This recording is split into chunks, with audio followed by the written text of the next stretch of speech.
Welcome to the Essential Ingredient in Paran. Today I'm going to be showing you how to make potato gnocchi, and we're going to serve a simple roasted tomato and garlic sauce to go with it. So here we have our potatoes on rock salt. So the drier your potato is, the better your gnocchi is going to be. It's going to be lighter and fluffier.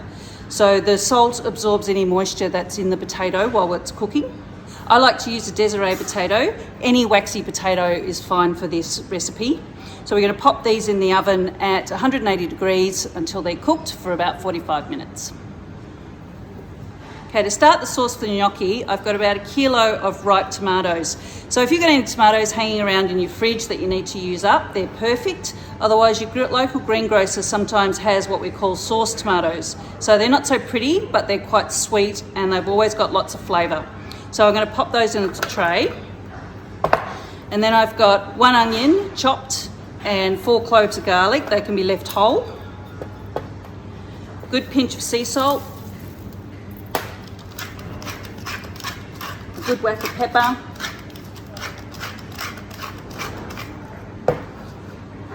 And a good glug of olive oil.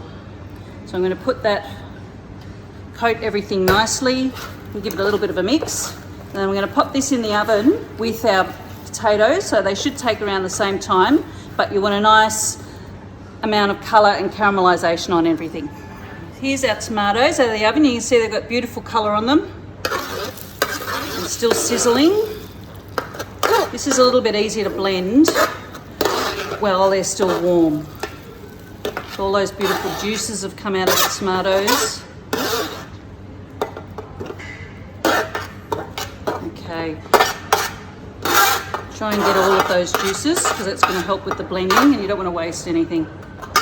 Okay, just pick that one up.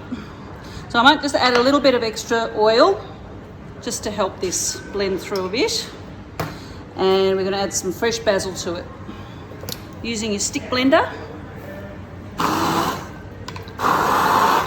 Doesn't need to be perfectly smooth. You can still have a few pieces in there for a bit of texture.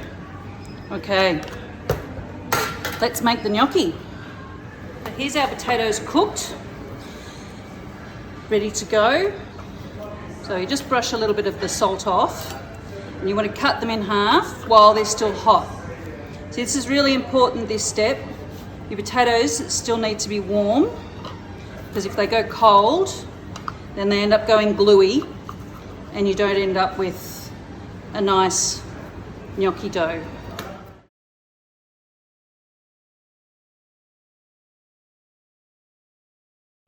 So what we're going to do is we're going to take a clean tea towel and you can pop your potato in your tea towel to hold it, and then we're just going to scoop it out with our spoon. And it'll go straight into the bowl. So again, just need to work relatively quickly to get this bit done. So all our potato is out, so we don't need this anymore. So what we do need is a potato ricer. So the reason this is called a potato ricer is because when you push it through, the potato looks like rice. So we're going to pop that into our ricer while it's still hot. And we're going to press it straight onto the bench. So we're going to make our gnocchi on the bench. And you really need to use something that's fine. Just mashing it doesn't really work because you need the potato as fine as you can get it. You can't make gnocchi with lumps in it. We've riced our potato, so now we're going to add 3 egg yolks to this, some freshly grated nutmeg,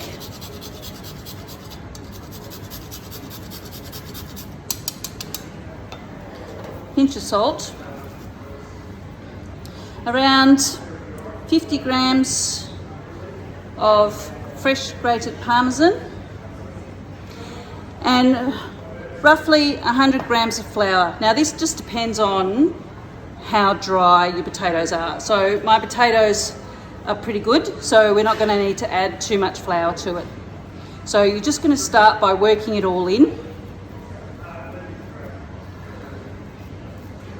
And we just keep adding a little bit of flour at a time until we get the consistency that we need.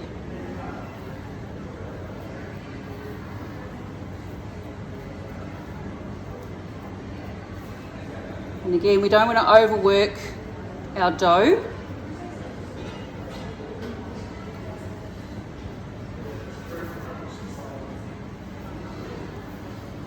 So if you work it too much, it becomes rubbery.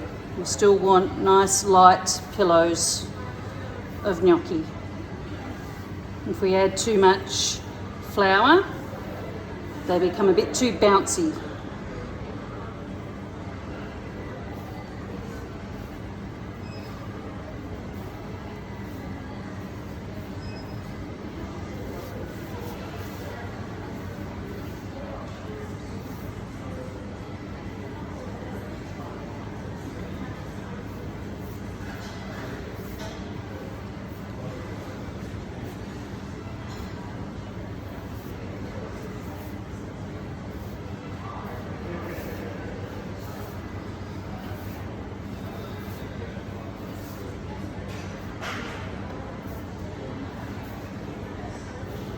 Okay, our dough's feeling pretty good now. So we have a pastry scraper here, which is what we use to cut your gnocchi. Now this sometimes can take a little while to master this skill, but it's good fun. So we take a little bit of dough and we're going to roll it into a bit of a sausage. So using flour.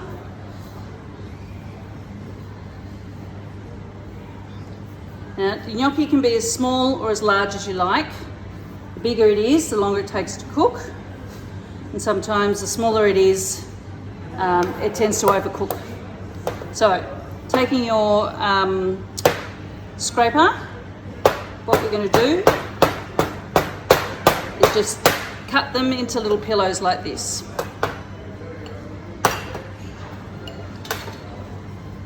And I'm just going to flour this tray, and we're going to pop the gnocchi straight onto the tray. Okay, another little piece.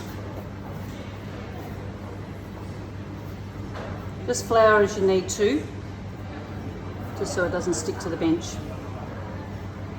If you're feeling confident, you can do two at once.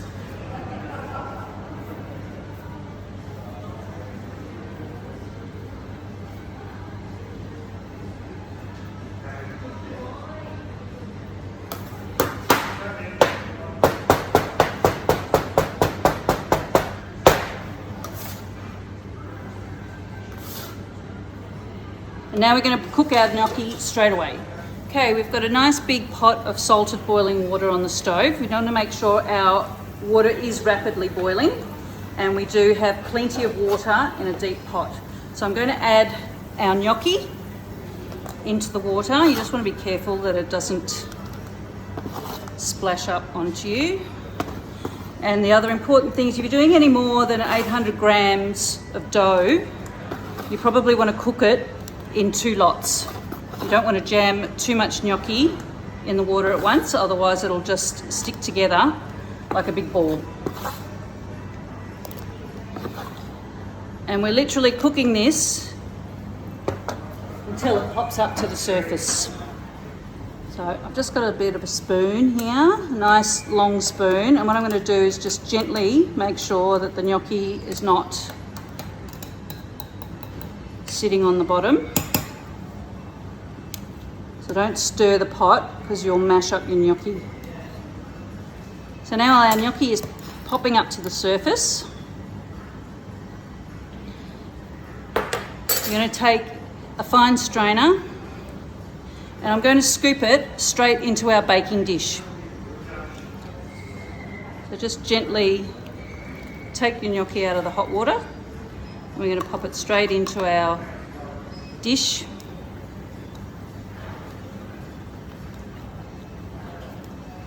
This is our beautiful gnocchi. We're going to get our sauce that we made from before and literally pour it over the gnocchi. Give it a bit of a shake.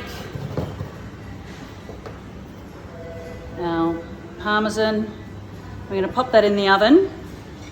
Our gnocchi is still hot, so it's literally going in the oven for about 5 to 8 minutes just to get a bit of colour on top. 200 degrees, 5 to 8 minutes. And here it is. It smells amazing. We're just going to garnish this with a little bit of fresh basil, pop it in the middle of the table, and everyone can help themselves.